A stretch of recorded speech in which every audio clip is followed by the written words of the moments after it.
Hi guys, Thom Hunt here, back in the kit room, and you'll probably notice immediately the shirt's back on.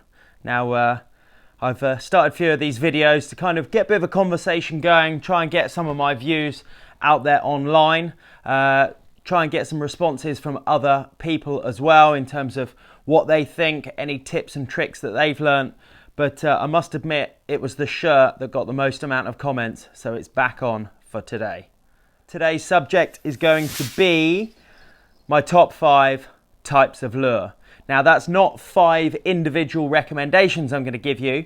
I want to talk through my 5 styles of lure that I really love using. I'll make a few specific recommendations, but I also just want to really kind of just get across how and why I use each one of these styles of lures, because they're all slightly different, and I think once you get on board with understanding that, your catch rates will go up. So the 5 types of lure are soft plastics aggressive, soft plastics negative, some sort of swim style bait, spinner type baits, and jerk baits. Now they're all slightly different, but we'll go through them from the top. So the ones that I use the most, my absolute go-to, is definitely an aggressive soft plastic. Plastics have absolutely revolutionised the lure fishing market in the last few years, and they come in such an amazing variety now, with the colours, the textures, the shapes, the styles that they swim. You know, if you were to just go for your soft plastics, if I was going to recommend only one style of bait that you could ever get to catch pike, it would have to be aggressive style soft plastics. My go-to is the Gunki G Bump. I mean, this colour in particular is called the Red Ghost.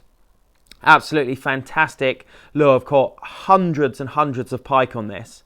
So it starts off in about 3 inch, goes all the way up to 8 inch. I'd probably say 5 inch is about my most regular. That'll be where I start. And the reason that this lure is amazing, because it's so aggressive, it's big, it's heavy, it's got quite a wide profile to it, and it's got a massive paddle tail with a really thick wrist. So you might have seen in some of my other videos where I've described tail types, but effectively what this does is it gives what I call the wob and roll. So as the tail starts to spin, it creates so much inertia on the lure that the actual main body of the lure starts to come up, the tail spins back the other way, and then the body. So you're actually getting a twisting motion the whole time, which creates a lot of disturbance in the water, a lot of pushes a lot of water so they can feel that on their lateral line, but it's also visually very aggressive. So that's definitely my main go-to. The other one, especially if I'm fishing abroad, Denmark, Sweden, anywhere in Europe where you really don't make trips over there to catch jacks, you're really going for big ones. I tend to exclusively fish 6 and 8 inch lures. The other one of my favorites is this, the Ilex Dexter. I've caught hundreds of pike on this. Very, very similar to the G Bump, slightly different, comes in some slightly different colors as well, but I really, really recommend that. Moving on next, going to go on to negative plastics. So what do I mean by negative? I mean thinner lures, lures with much smaller paddle tails, or curly tail lures, okay? So why would I fish these? Sometimes the pike, they're just not always 100% aggressive. When they are, I always start on these, and later in the day, if I've covered areas or I've raised a fish, say, for example, but he hasn't taken the lure, I'll often leave the area for half an hour to a couple of hours, come back later, and I'll often fish a little bit slower with a negative style lure. When they follow, it means that they're interested, but they're not totally on in their sort of feeding regimen. So in order to tempt them, you sort of have to come down the layers in terms of being super aggressive, and you've got to be a little bit more cute and a little bit more subtle with your presentations. So what I'm looking for in a lure like this is the Gunki this is the Vib, sorry, with the little paddle tail. I'm looking for a stable body, and I'm looking for the tail just to give me a little waggle backwards and forwards. I don't want any body rolling. Okay, so also think about the style of jig head you're going to use with these, because certain jig heads put too much movement into a lure. So when I'm fishing this one, I tend to fish it a little bit slower, less aggressive, and I'm just looking for a lure which isn't, you know, it's not too much in their face, and I feel that they can approach the lure and you'll have more chance of them at least having one swipe at the lure in a slower, softer manner. Okay, so the Gunki Vib, this is called the Clipper, which is actually the main body is the same as the G-Bump, but it's just got a much more subtle tail on it in the curly tail. And then this lure in particular, this is, I got this over in America at the Bass Pro Shops. It's called a Zoom Super Fluke. And I tell you what, this lure, don't know why, in this colour, when I need to get out of jail just to get a bite, this one can get me a bite every single time. It's the most amazing lure. It's actually a hybrid. It's kind of like halfway between both. You get a little bit of twist going backwards and forwards, but it's a fairly slim sort of body. You can fish it fast, you can fish it slow, get a little bit of movement out of the tail. It's a brilliant all-rounder, and it's just one of those lures that I found that just is, you know, I can't rate that highly enough. Moving on to my third type, swim baits. So here we've got the Gunki Itoka. So it comes in a few different colours. The red head, this one's called the Baby Bass. Really like that colour. And effectively, these are the baits that you can, they're not really as versatile as soft plastics, but in the right time, especially when the fish are just starting to wake up in the spring and you want some sort of, they're on the hunt, they're looking for food. The weed growth has just started to come up, but there's times when you might actually have to fish the lure mid-water, suspended and very slow. And these swim baits are absolutely amazing for that. You can pull them through the water sort of quite quickly, not too quick because then they completely lose their action, but a medium fast pace. You'll get this amazing snaky swimming action.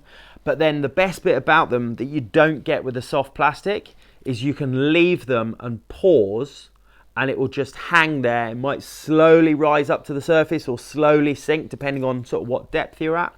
But they've just got an action that can really switch the pike on. And especially I love these baits real early in the spring, just as that water's just coming up out of, you know, it's 6 degrees. They're just coming out from the deeps, coming up into the shallows, probably looking to spawn, probably looking to put their last little bit of weight on before they go spawning. And these fished fairly shallow, just as that weed growth starts to come up when you're anywhere between 6 and 10 degrees water. These are absolutely superb. I mean, you get them in loads of different, obviously you get Savage Gear 3D trouts. If you don't know, check out, it comes with already rigged with a lure, with a wire trace, and a hook. They have a failure rate that's not great.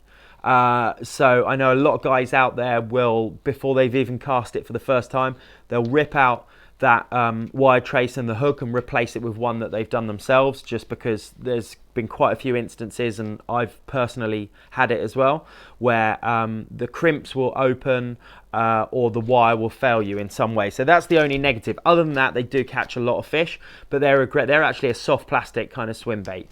Really, really good. Next one will be bladed baits. These are much more in the summer for me. Once that water temperature's over 10 degrees, anywhere between sort of 10 and, well, we've had warm summers this year, been up to 21, but typically up into your mid-teens, they want to chase a fast bait. And the best thing about a spinner style bait is, even when you fish them relatively slow, the cadence that you get out of the spinning tail, it spins so quickly even when you're super slow. There's something about it that will trigger pike to feed. Okay, in the summer months I do tend to power fish. I tend to like fishing very fast. I think a lot of the time it's warm water, so they're either feeding, which means everything moves quicker in warm water, or they're not feeding, which means you need to trigger a bite, which is a reaction bite, which I think means you need to sort of like smash it quite hard at them. You know, you've got to fish quite fast. I'll fish not more than 10 or 15 feet sometimes, burning the lure before I kill it. And you'll get lots of, especially, so this one's the Gunki UK blade. The body, I've got the jigger here as well. So the jigger is much more of a thick set, heavy, that's much better in a crosswind. If it's not windy, I can still cast this one like a bullet, but I get the added benefit of it having quite a deep side. So when I'm burning it, I then want to stop and it will flutter a little bit. The spinner bait sort of dies for a second, it flashes a little bit, then you start burning it again. It's really those movements that are triggering those pike to feed, and these are best fished as basically as quick as you can wind. Anywhere from the slowest for me will be a medium pace up to almost as quick as you can fish it. Especially in the summer, you can tell they're not on, or at least not feeding, but they're still in that moment where they really want to chase a bait, or they're very interested, very curious, and you'll get a lot of follows to the boat or the bank. The quicker you speed up your retrieve, the more bites you're going to get, because you won't give them a chance to inspect the lure, which is what they're often doing when they're following. Don't give them a chance to inspect the lure, fish it fast, and you get the most amazing explosive takes. Spin mads, everyone's heard of spin mads, UK blades. They're heavy, you can cast them miles. The spinner just works for itself, but don't just fish them on a normal wind. I like to fish these really quick. Now my last category is jerk baits. Now I probably fish these the least out of all of the baits here, but they're really good in one circumstance for me, and that is very similar to how I was saying with the swim bait, where you can suspend the lure, you can fish. The thing is, with a swim bait, you can actually, they're a little bit more versatile. You can fish them fairly slow, you can fish them straight retrieve, or you can fish them a little bit kind of jerky. A jerk bait for me is really super clear water. Have to have minimum of 2 or 3 foot minimum, 3, 4, 6, 10 foot clarity in the water is what I'm really looking for when I put a jerk bait on. And it's typically, I'll put this on before I put a swim bait on in the spring. So it tends to be when it's super cold still. And what you're looking a jerk bait to do, you have to fish them very specifically. So a jerk bait for me is, the slider ones work a little bit better in the summertime, but the slim ones that I'm looking for, so this is the Gamera Slim. This will get me bites on a spring day when the water's like 6 or 7 degrees, when I can't get a bite on anything else. And the reason is, in that clear water, which is what I'm looking for, I'll put one of these on. You have to fish it with slack started in the line and slack finished in the line. So what I mean by that is, I'll throw it out, give it a couple of winds just to get it down to a little bit of depth, and then I'm really looking to like lift the rod up, so I'm pointing the rod straight at the lure. I'll lift the rod up and I'll smack down, so I'm hitting the lure, but then I've got to lift it back up again, because you need to hit the lure, and the slack that you're giving it at the back end of that hit allows it, instead of coming forward, you'll go whack and it'll go to the side.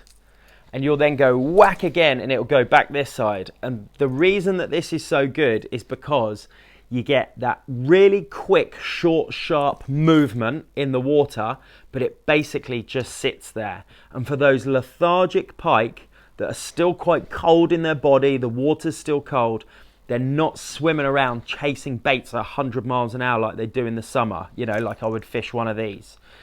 In that clear water, you want big flashes, but you don't want it to move very far. So effectively, I'm fishing, it's quite an aggressive way of fishing slow. I know that sounds peculiar, but that's why it's such a specific style for me in the spring. Same with these. I think Salmo do one called a slider, which is super popular. This one's a little bit more warmer water. I can fish this a little bit more, walk the dog, and I can also fish it a little bit quicker. But I tell you what, this guy in the spring when it's 5, 6, 7, maybe 8 degrees, smacking that lure so it's going sideways and sideways and sideways. I can fish these for anything up to maybe 2 to 3 minutes for one cast. It's a bit like fishing the Ned rig. I'll cast it out. I'll often be, like snapping a tube, like they say in America, or snapping a Ned rig, but then you're just leaving it for long periods of time, just skulking around, and it's moving super slow. And that's when those pike really, really love coming up to the lure, little flash next, and then they'll just open their mouth and engulf it.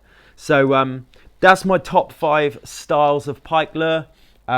Few specific recommendations in there, but more importantly, it's really about how you fish each of these styles of lures. And I promise you, once you get your head around it, and once you get your arsenal of lures up to the degree where whatever the conditions you've got, whether it's summer, winter, spring, they're coming up in shallow water, deep water, it's colored, whatever.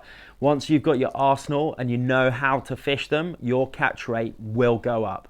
So Thom Hunt in the kit room. Leave some comments below if you liked it. And other than that, I'll see you on the next one. Cheers.